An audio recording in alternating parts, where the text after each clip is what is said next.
Tu es mon ami, tu es mon confident et mon espoir, mon pourvoyeur, ma consolation. L'encre dans mes vagues, c'est toi. Tu es le seul dont j'ai besoin. Jésus, tu es tout pour moi. Tu es le seul dont j'ai besoin. Jésus, tu es tout pour moi. Oh mon ami, mon ami,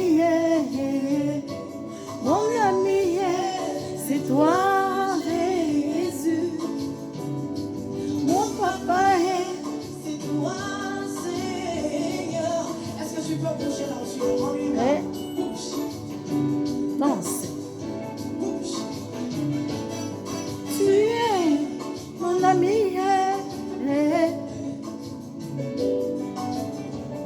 mon confident et mon espoir, mon pourvoyeur, ma consolation. L'encre dans mes vagues, c'est toi. Tu es le seul dont j'ai besoin. Jésus, tu es tout pour moi. Tu es le seul dont j'ai besoin. Jésus, tu es tout pour moi. Oh mon ami, mon ami, mon ami, c'est toi, Jésus. Mon papa, c'est toi, Seigneur. Oh, le libérateur de tous les opprimés. Ma consolation. Tu es la solution à toutes les équations. Tu es la solution à toutes les équations. Pourquoi je prie comme ça? Ma consolation. Pourquoi tu jeûnes comme ça? Ma consolation. Les hommes me demandent comment tu l'as fait. Ma consolation. Ma consolation.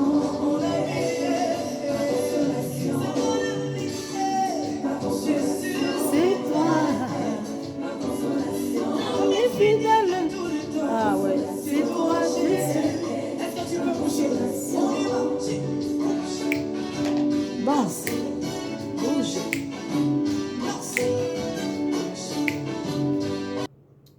Amen. Nous venons d'écouter Déborah Loukalou, une chanteuse qui fait de très très belles choses. Voilà, donc nous allons profiter pour partager un petit message, un message qui va nous édifier, qui va nous permettre de nous rapprocher davantage de notre Père Céleste. Donc, enfants de Dieu, comment toucher le cœur de Dieu? Comment entrer dans ses promesses, de ses bonnes grâces? La Bible te dit, ayez le cœur d'un enfant. Ça voudrait dire quoi? Un enfant, en dehors de la naïveté, ne sait pas ce qu'on appelle faire du mal. À moins qu'il soit possédé par des esprits, des démons. Donc l'enfant, vous avez beau le battre. Vous avez beau le corriger.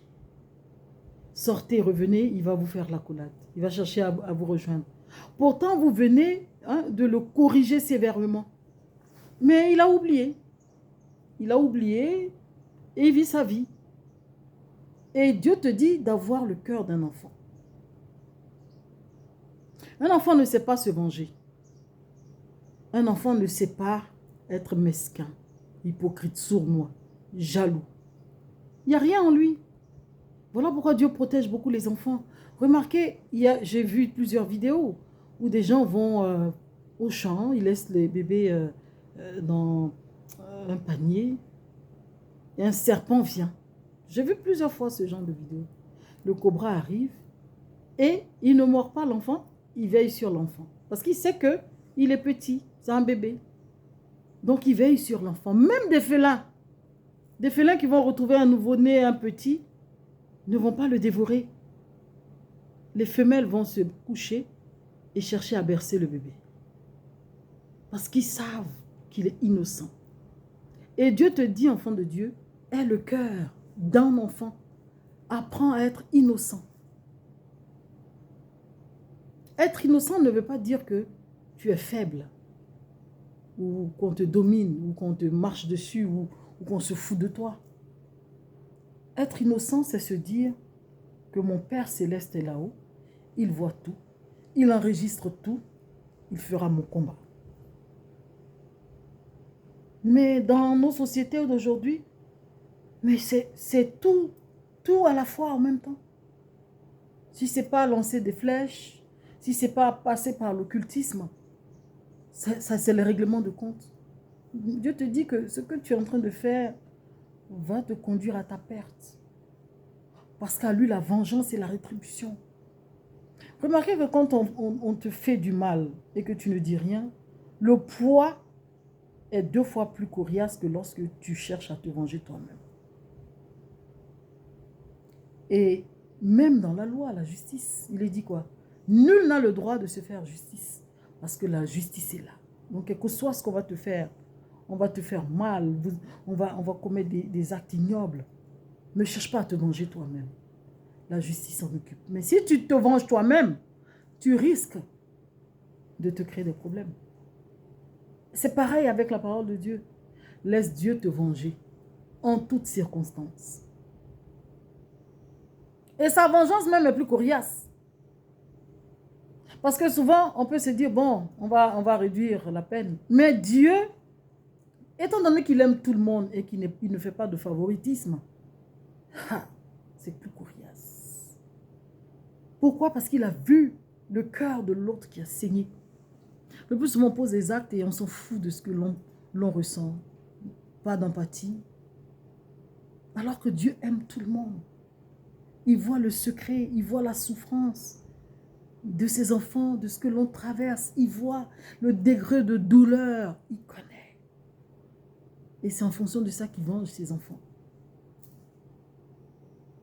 Donc si tu ne fais pas comme ton père te dit et que tu n'as pas un cœur d'enfant, un cœur de pardon, mais tu dois toujours faire à ta tête, tu vas te perdre. Tu vas te perdre, enfant de Dieu. Avoir le cœur d'un enfant, c'est savoir pardonner. Et savoir se dire que mon Père céleste est là-haut, il voit tout. Le plus souvent, à un moment donné de la vie des gens, de tout et chacun, on rencontre des difficultés, des situations pas faciles à gérer. On se demande, mais pourquoi? Il y en a même qui vont même se poser des questions, mais qu'est-ce que j'ai fait? Et cela m'arrive. Est-ce que j'ai fait du mal à quelqu'un? Ils posent des actes, ils oublient. Aujourd'hui, on assiste au phénomène des réseaux. Quand il s'agit de se déchaîner sur la vie des gens qu'on ne connaît pas, on s'en va, on se déchaîne, on déverse tout le chagrin, tout l'échec de notre vie, on déverse sur les gens. Et puis on est content. Mais quand tu sors de là, Dieu a enregistré tes actes. Ce que tu as fait, il a enregistré. Ça va te revenir. Parce que c'est ta sémence. Ce qui sort de toi te revient. En bien ou en mal. C'est comme ça.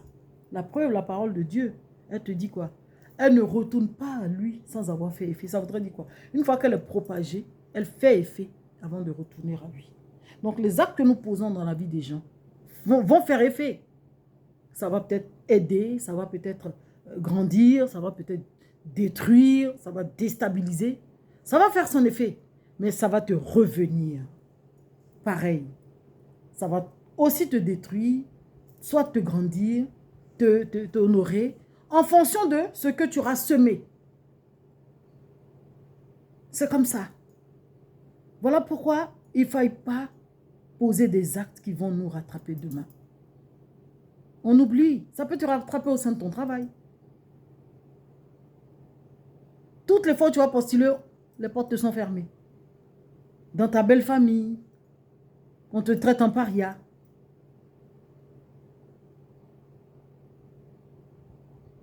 Dans ton environnement, on te regarde d'un mauvais regard. Parce que tu l'as semé. Et ça te revient, coûte que coûte. Vaille que vaille. C'est comme ça, les lois divines. Alors qu'un enfant n'a pas tout ce genre d'aptitude en lui. Un enfant, il vit sa vie. Il n'en veut à personne. Il ne dérange personne. Il attend que sa mère ou son père le nourrissent. Et tout est gagné pour lui. Et Dieu te dit d'être comme un enfant. Et il te nourrira comme un bon papa. Mais si tu te dis que tu es trop grand, trop mesquin, trop sournois pour pouvoir faire comme tu veux, il te regarde. Mais ne t'étonne pas si les portes te sont fermées, si les choses se corsent dans ta vie, si ce que tu recherches, tu ne l'obtiens pas. Parce que Dieu ne travaille pas dans l'injustice, il est dans la justice. Donc c'était une parole d'édification, une parole qui nous fait prendre conscience, ainsi qu'à moi-même, qu'il faut demeurer dans l'évangile et respecter, s'efforcer. Nul n'est parfait, hein? Mais il faut s'efforcer, il faut se corriger au quotidien, il faut s'appliquer avec le Seigneur afin d'entrer dans ses bonnes grâces, ses bonnes promesses, afin que Dieu lui-même nous ouvre nos portes. Parce qu'il dit quoi? Que quand il ferme, personne ne peut l'ouvrir. Quand il l'ouvre, personne ne peut la fermer.